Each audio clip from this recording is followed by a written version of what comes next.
Welcome to the Academic Writing Amplified podcast. On this podcast, we believe that the culture of academia needs to change radically. Women and non-binary people are revolutionizing academia within institutions that were not built for us. If you're ready to reject the culture of overwork, kick guilt and overwhelm to the curb, and amplify your voice to make a real impact on your field without breaking down or burning out, you're in the right place.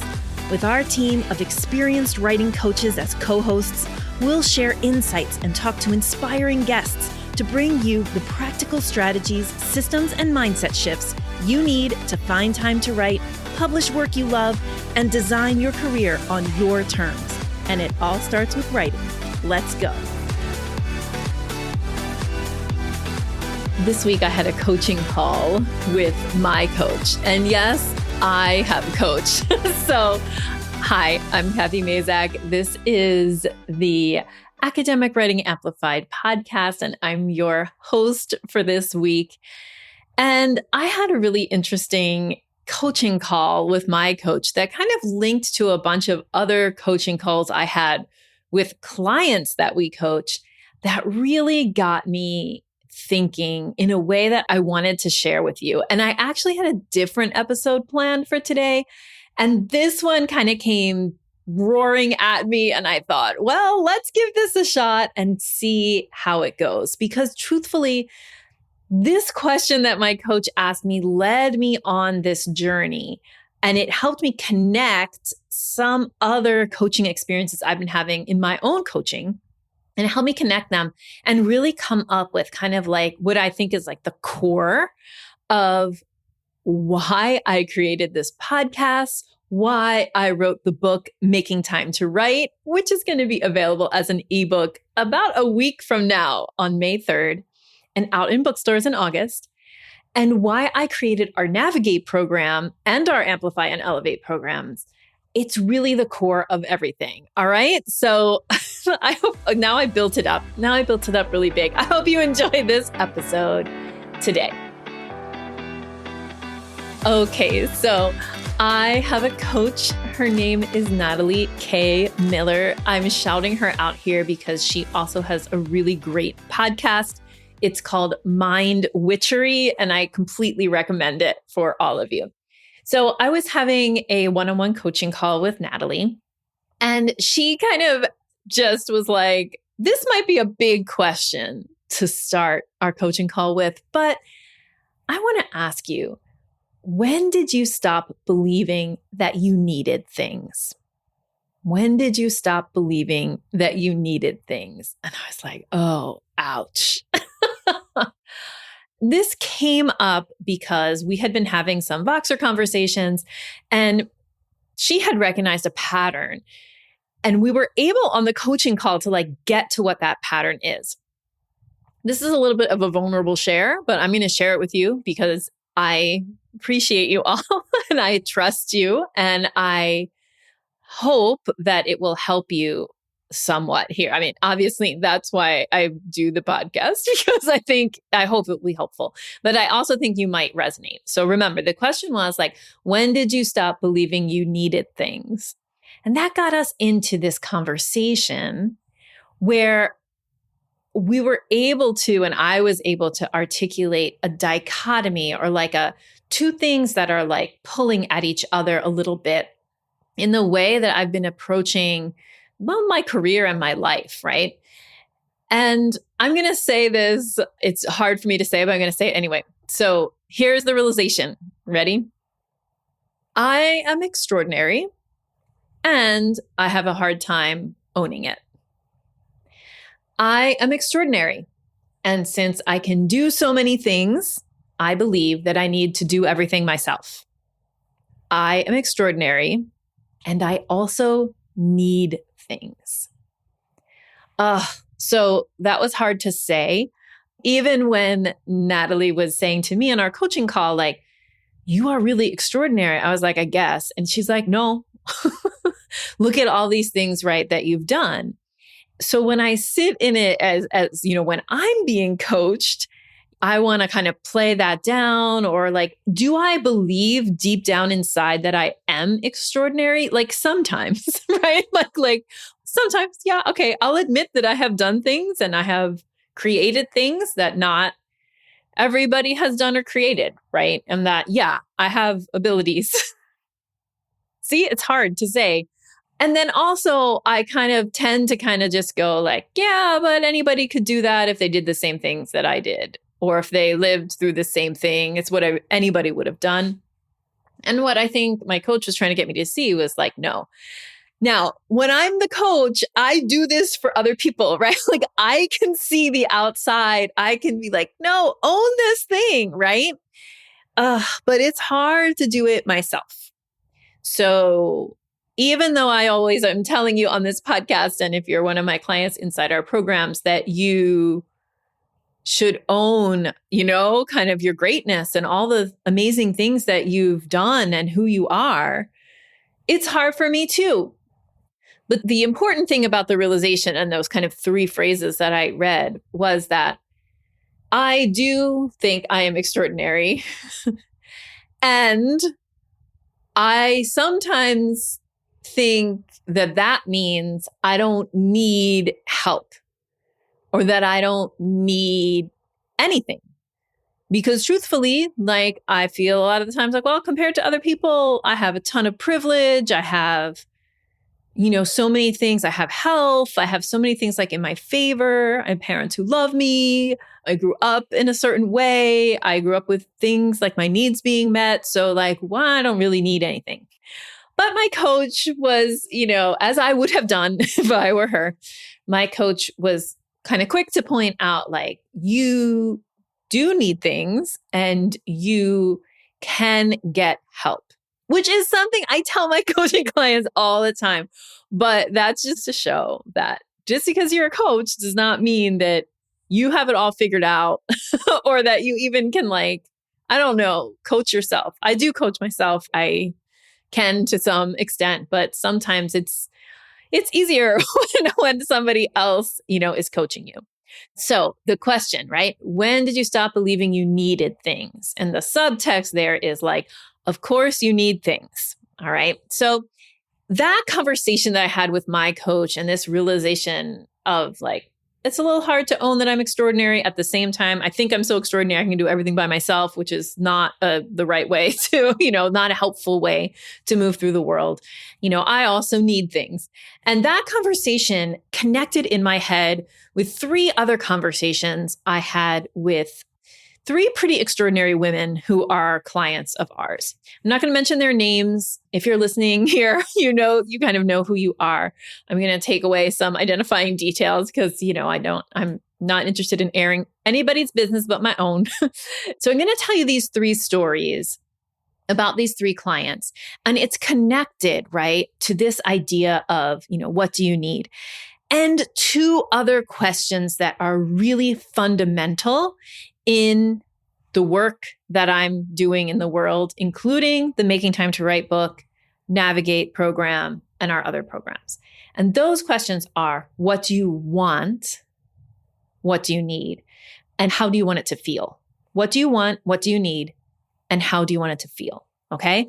So I'm going to give you 3 kind of client examples of insights into how these particular academic women clients were navigating those questions. All right. So, and the big picture here is really like the whole reason for creating the book, for creating the programs, for doing the podcast is to help you own and answer those questions. Okay. So let me talk about these three stories. I'm going to tell you 3 stories and then we'll circle back to those questions again for you. Okay. So the first story. So I have a client. Our client did our Navigate program and she also did our Elevate program.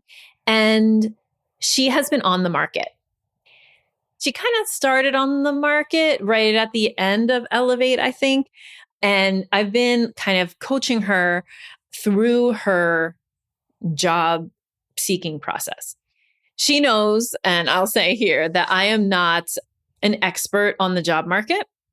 But having said that, I am a pretty good coach. And so I felt like I could be that sounding board or that kind of person that could help her figure out what she wants, what she needs, and how she wants it to feel. Okay.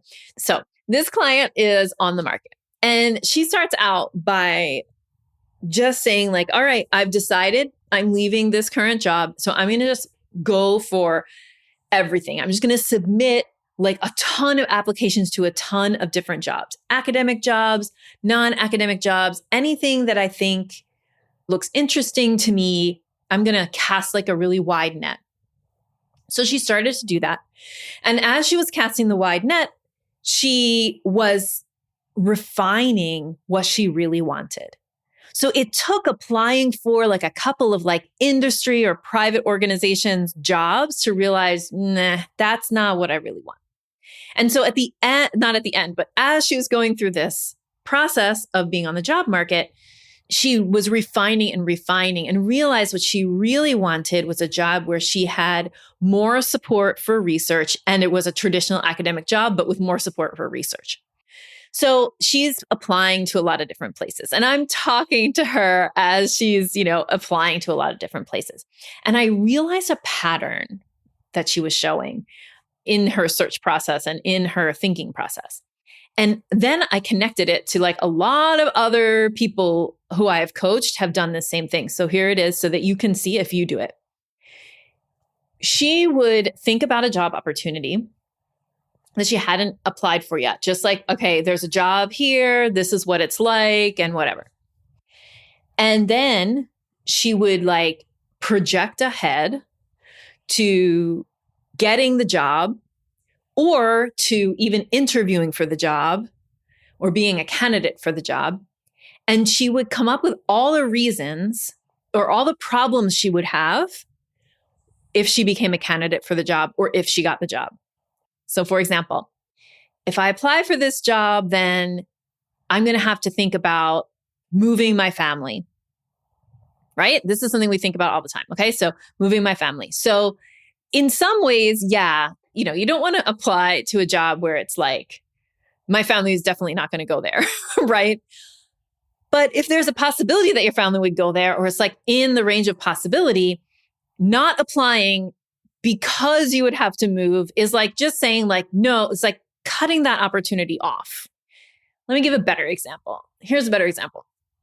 She would have several job application deadlines, and she would say like, if I apply for this job, then I might be a candidate at the same time I'm evaluating offers from other positions.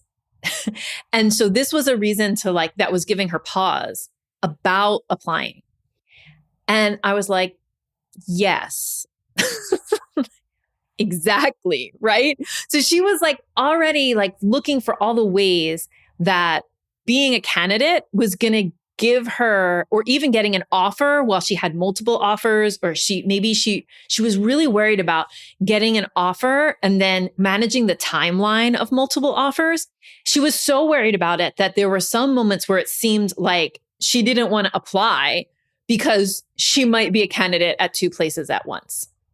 Now, that sounds like, when I say it like that, it kind of might sound like, of course she should apply.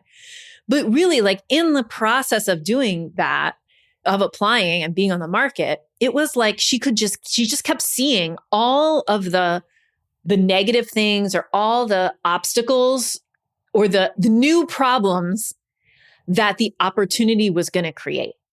And to avoid those problems, it was like, well, should I apply for this? Because if I'm under consideration, then I'm going to potentially have to negotiate timelines at these different institutions. So what I want to say about this is that I see this happen a lot, that especially women, but that my clients have this like bigger opportunity that they might want to go for. They stop themselves or get up in their heads about going for that opportunity because they can see the potential problems that they don't even have yet that could possibly bring. So I told her, like, don't stop applying. Don't like not apply because of problems you don't have yet. You know what I mean? Like, don't cut yourself off from that opportunity. Instead, think of it as like, I'm going to take the step towards that thing that I want, the new job. I'm going to take a step towards that thing that I want. And then when I have the problem, I will deal with the problem, right? When I have the problem, I'll figure out how to manage it.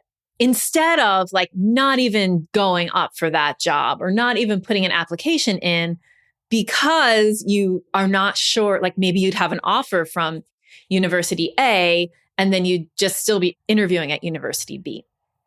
So the message here is to like not cut off opportunities because you can see potential problems that they could bring.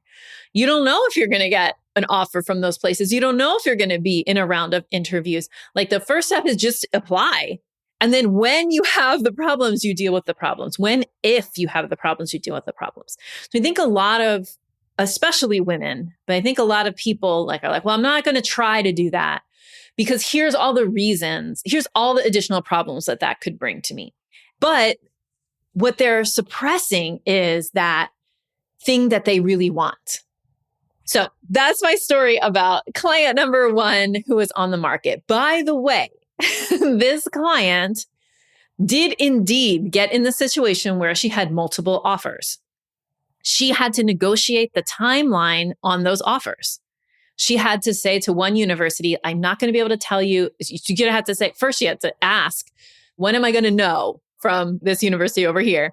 And then she had to say to the university where she had an offer, like, I can't tell you until this day. And she had to skillfully and politely, while maintaining her interest in those positions, communicate. Was it a problem to do that? Sure. But she easily, navigated that. So what she ended up with and what I kept encouraging her to end up with was like a buffet of opportunities, was like people knocking on her door. Like she's not chasing after someone to hire her. She had multiple offers so that she could negotiate, so that she could hold them up next to each other. And you know what happened when she had multiple offers? It became really, really clear what she wanted. In fact, all it took was like one offer for her to go like, yeah, that's not what I want. I want this other thing. And she went for it and she got it. So getting that clarity, if you cut yourself off from opportunities, sometimes it's hard to even hear what you want, because this question, the what do you want question, oh my gosh, it is the most radical question that you can ask. What do you want? That's a super radical question. So a lot of times it's really, really hard to answer. And that is a perfect segue into client number 2 that I'm going to talk about today. So I recently got a little like emergency phone call from one of our Navigate clients who is in Navigate, and then she's in the alumni program. And she's like, oh my gosh, I have to make a decision and I don't know what to do. And I was like, well, she's been our client for so long. I'm just going to hop on the phone with her and see if I can kind of help her through this decision. So without giving away like too many details that would tell you who this person is or anything like that, and also I want to give you kind of like make it a tiny bit generic so you could see yourself in this situation. So this client, she had been asked by the provost to throw her hat in the ring for an administrative role. And she was like, I don't know what I should do. So we had a call that was just so related to these questions, right? What do you want? What do you need? How do you want it to feel? So I asked her, I'm like, well, do you want to do this? And like, we were on Zoom, of course. I can see her body language. Like if you picture like a little kid kind of like almost excited to like, oh, I'm going to get on the roller coaster and it's going to be scary, but also fun, right? Like that was like the look and her body language. It was kind of like this, like, I secretly want to, but I'm a little bit nervous, right? The nervous-sighted, as my teenager says.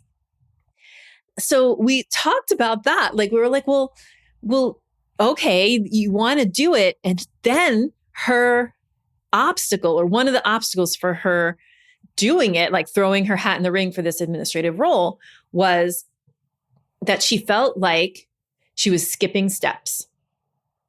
She felt like there was a path, and that the path was like, first you do this, and then you do that, and then you do that. And that she was skipping some of those steps, like cutting the line and not, maybe you would say, like paying your dues at each of these different admin levels before going for this higher admin role. So we had a whole conversation about that. Like, what's patriarchy about the path? Right? I mean, there's so much of those like ingrained shoulds and the patriarchal ideas in what the path is, right? Oh, the path looks like this. It's very structured. And we know that women and non-binary people and marginalized folks and people of color all are usually on a path that doesn't look like the patriarchy path. It doesn't look like that. When I say the patriarchy, I just mean like the quote unquote traditional path. If you need me to say what it is, right? Part of it is you go to PhD and then you get a tenure track job immediately out of the PhD, and then you get tenured, and then at some point you go up for full. None of the things on there is like you stop and have kids, right? Like that's like, or like you have to take care of your ailing parents, or you have to take care of your own health issues, right? Like that's not part of the traditional path. The traditional path is very ableist, and it's very like you're a certain kind of person if you can do that path, right? So anyway, she was worried about skipping steps. And we just kept coming back to like, okay, skipping steps. What do you want? What would the everyday life look like if you took on that role? What would your everyday life look like if you didn't take that role and you kept on what you are saying is the traditional path, right? And eventually had that role. We talked about how old are you? How long, if you do all the steps you think are the prescribed steps, how long is that going to take you till you get to this place that you could skip to next year? And it was really digging down into that question. What do you want? And I think sometimes what I'm bringing up this client to illustrate is that sometimes we are so like caught up in the shoulds and supposed tos and the traditional paths that we don't know what we want. Because sometimes it's like, well, obviously I want this traditional path, but it's just because you haven't ever been asked, what do you really want? What do you need? And how do you want it to feel? Nobody's asked you that before. So of course, it seems like, yeah, this is what I want, because you've never stopped to really think like, what do I want? Okay, so we'll circle back. I'm going to give you a little exercise at the end to get at that what do you want question. But it's a real question. And I think that academia is structured in this way that we don't ask ourselves that question enough. All right. One more client that I was just so proud of and I wanted to mention was that we had an Elevate call. And during that call, I introduced kind of a slightly new project management approach that we as a coaching team have been kind of developing. So this project management approach, like it kind of builds from a place like a non-traditional place. Project management normally doesn't start with like a visioning exercise, but we did start this project management process that way. But part of the visioning exercise was imagining yourself 10 years in the future. You're like a fly on the wall at a party, and you're hearing your colleagues talk about you, and you feel really excited and delighted by everything they're saying. What are they saying? So it's a way to kind of tap that, what do I want, right? And envision what they say.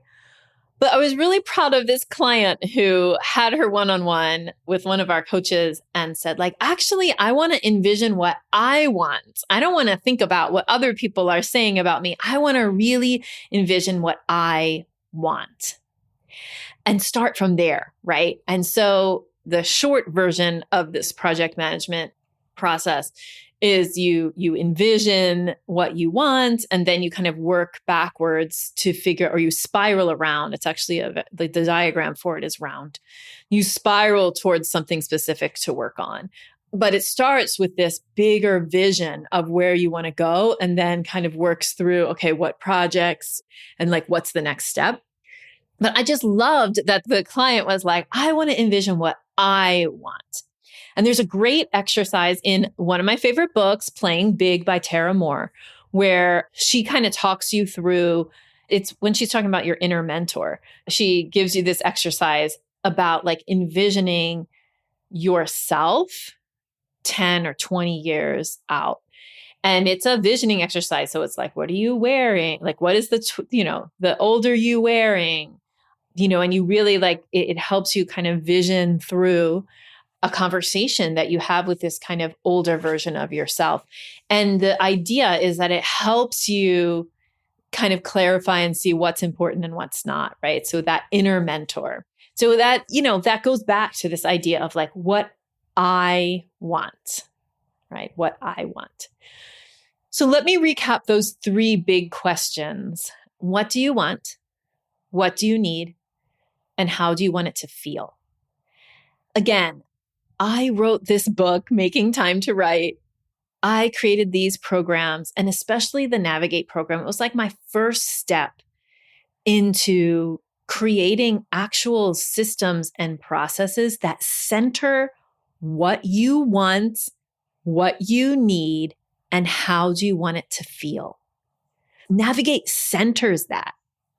I wrote this book as like a really accessible way to start academics asking themselves, what do I want? How can I center that? The book does that. It helps you through the mindset stuff of that. Navigate makes it very, very tangible.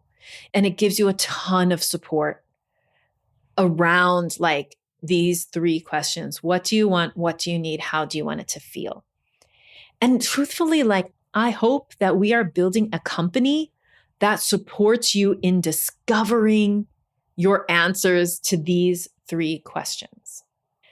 So I'm going to give you some, I don't know, like a little journaling exercise almost to help you with each of these 3 questions.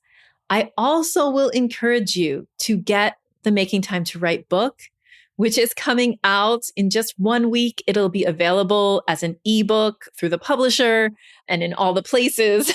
And then in August, it will be available in print through your bookstore, and hopefully your campus bookstore will get some, and Amazon and bookshop.org and all the places. And if you want a pre-copy, an advanced copy of the print version, you can join Navigate. The doors open on May 3rd. You can join Navigate, and we will be sending, they're here in my office. They're right here. And there's 75 of them that I can use for whatever. And we will send a book to each person who enrolls in Navigate during our promotional period in May. So if you want to get your hands on one, join Navigate. Like I said, it's a program that underneath or at its core, in its bones, is helping you answer these 3 big questions. What do you want? What do you need? And how do you want it to feel? All right, now let me give you some journal prompts around these things, right? So what do you want? And I think this comes right from Natalie Miller again. So I want you to write down that question and put each of the different words in caps, and then answer that. So it looks like this. What do you want? Right? With the what in all caps.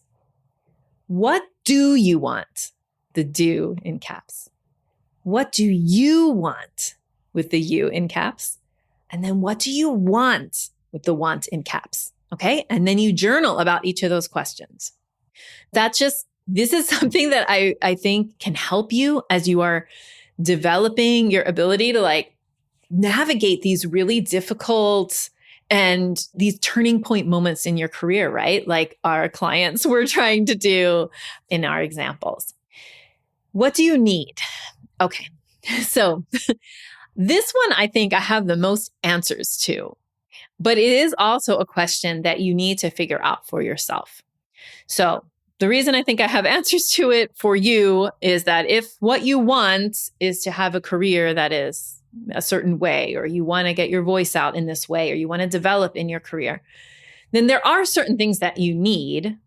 And I think that our programs actually provide many of them, but I'll just say them so you can get them yourself. You don't have to sign up for our programs to get these things. But what do you need? Think about what kind of support do you need to get what you want? What kind of tools do you need to get what you want? What kind of resources do you need to get what you want? What kind of relationships do you need to get what you want? Right? Think about each of those things. Take each as a question and really list it out. Like, what do you need? What do you need? In Elevate, we talk so much about like building systems and communities of support around you in the mid-career and late career. Like at that point, you're not supposed to be doing everything yourself. You're supposed to be the center of a web of people, of a web of support. Some things that we help you with in Navigate, for example, because it's our next program that is open for enrollment, we have found that people are much better at getting their writing done when they have a co-writing group. And we provide that co-writing group, right? We get on the Zoom together, we write together at all different times of day. You might need project management systems and ways to think about project management and ways to get to know yourself better so you can lean in to what drives you, what motivates you. You probably need some coaching around goal setting to make sure that you're hitting those goals, a place to ask questions, permission to say no to things, permission to say yes to yourself. So I think that as much as we can provide a program for people we haven't met yet, Navigate is that. And we really were thinking like, how can we give you exceptional support, extraordinary support? Because I think that is definitely what we all need, is that extraordinary support. So what do you need? Thinking about that, really asking yourself that question. What do I need? What do I need? And then the last question is something we ask in our coaching a lot, which is, how do you want it to feel? You might want to be the president of a university, but if it feels like super stressful, like you've got your like extra stomach acid for the whole time and you're not sleeping and you're tired and you're anxious and whatever, like maybe it isn't what you want, right? So we have to ask ourselves, how do we want it to feel? Because when you can articulate how you want it to feel, you can start to create it. So if you're like, I want it to feel calm and enriching and stimulating and exciting, but also calm, remember, then we need to talk about like, what do you need to have in place? What do you need, right? What do you need in order to get that feeling that you want? And, you know, we do this inside our programs, especially in our coaching programs like Amplify and Elevate. But much of the book is really about it. Like, we're not going to make time to write at all costs. We're not going to make time to write by waking up early or writing on the weekends, because that's not how we want it to feel. We don't want it to feel exhausting. I don't want to feel resentful towards my writing. So I'm not going to cut my sleep short to write, because no, that's not how I want it to feel. So those are some ideas for thinking about those three questions. I'll give you a little exercise for the how do you want it to feel. For how you want it to feel, what you want to do is give yourself like maybe 3 adjectives. So if you're thinking like just your career in general, right? How do I want it to feel? Pick 3 adjectives. And then the question you ask yourself is, what does a person who feels calm every day at work do? And you try to make that concrete, like, okay, well, she doesn't work through her lunch break. She reads a novel while she's drinking her coffee. You know, like, so if you want your workday to feel calm, what does a calm professor do?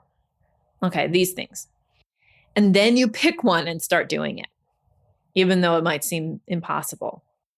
Step 1 might just be, I don't work through lunch. I take my lunch and I eat it on a bench, or I eat it in the faculty lounge or whatever.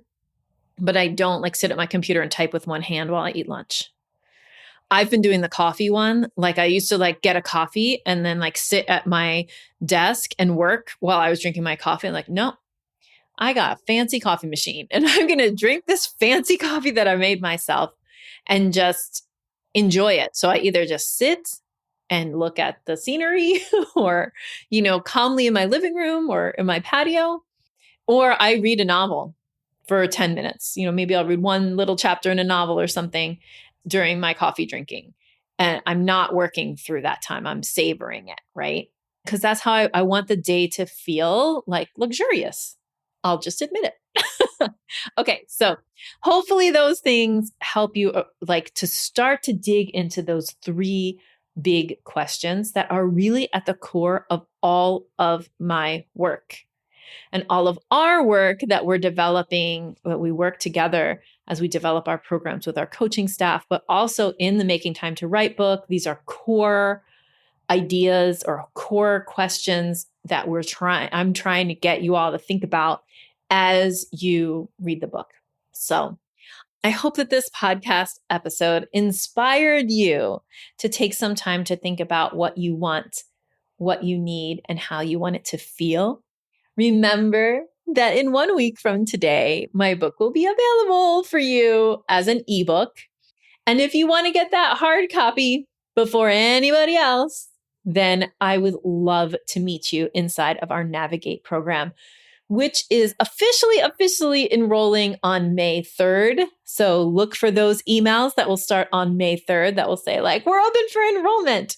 But we have an information session available to you. So we actually released the beginning of that as a podcast episode last week. So if you're interested in our Navigate program, maybe you're like, I'm not interested. And then you heard this episode, and you're like, maybe I'm a little bit interested. Go back and listen to last week's episode. And it has a link in the show notes last week that you can go and watch the whole information session. You can get the price of the program, the dates, the times of any in-person meetings, or live meetings. And so not in person, but live meetings, and see if Navigate is the program for you. So think about these questions and have just a wonderful week. Thank you so much for spending your valuable time supporting yourself and your writing by listening to this episode. If you like what you heard today, the best way to say thank you is to hop on over to Apple iTunes and write an honest review. The more reviews, the more amazing academic women and non-binary people will find this podcast. So go write one now.